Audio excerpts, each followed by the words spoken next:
Свинья под дубом вековым наелась желудей до сыта, до отвала.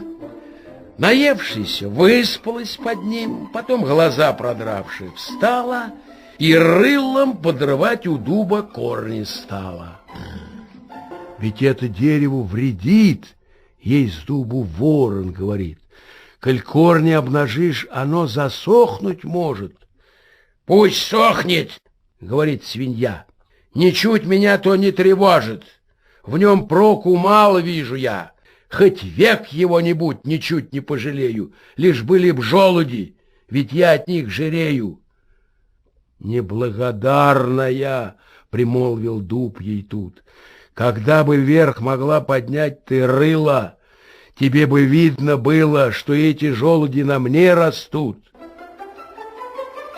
Невежда также в ослеплении бранит науки и учения и все ученые труды, не чувствуя, что он вкушает их плоды.